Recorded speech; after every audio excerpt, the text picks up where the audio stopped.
welcome. I'm Christine. Thank you so much for tuning in. If you're new here, please consider to subscribe to my channel.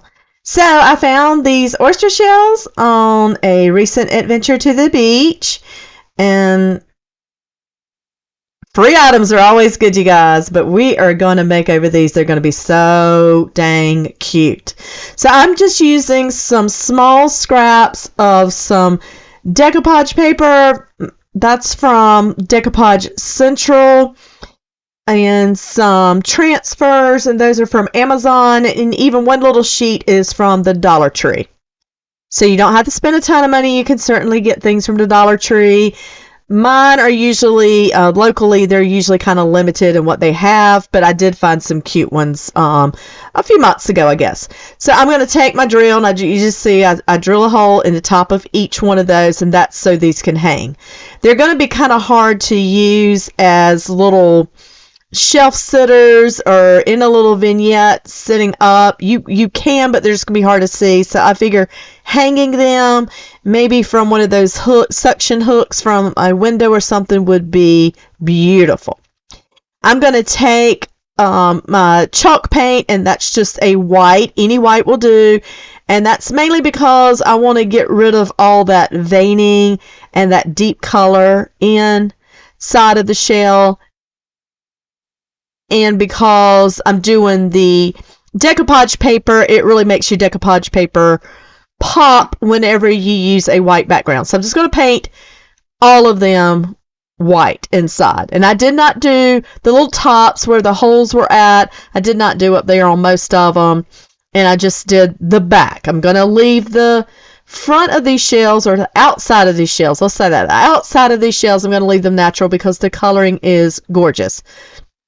So I'm just taking my paper, and each one of them, I'm just going to kind of use my fingers to figure out where to put them.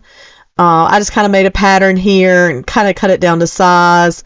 I am going to come back after everything's dried with these and then use my little finger sander just to get the excess paper off, because you can't cut it exact. You could cut it smaller, but I wanted it to fit fairly well. So anyhow, I'm going to do 3 with decoupage paper, and then I'm going to do 3 with transfers. And just keep in mind that you're looking for little teeny things to put in here, because some of these are kind of slender, as you can see.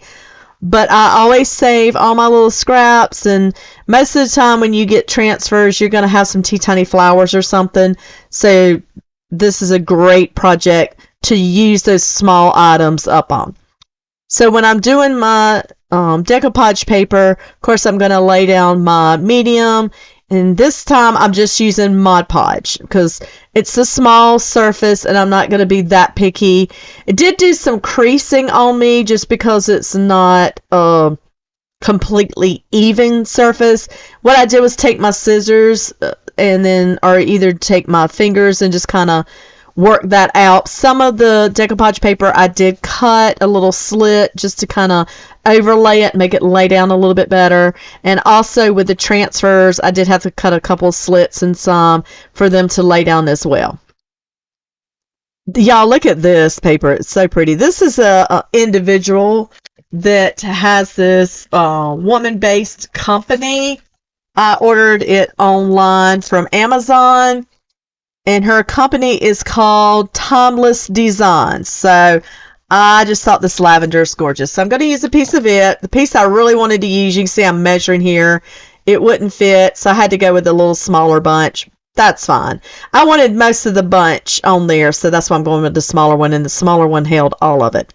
So, of course, you're just going to use your little transfer tool and lay this down. And I did not seal this first. On some surfaces it works best to seal first because your transfer may actually lift your paint off, but I did not have that problem with this. So I'm just going to lay this down, and then I'm going to come back and seal. I'm going to seal all my projects in the end.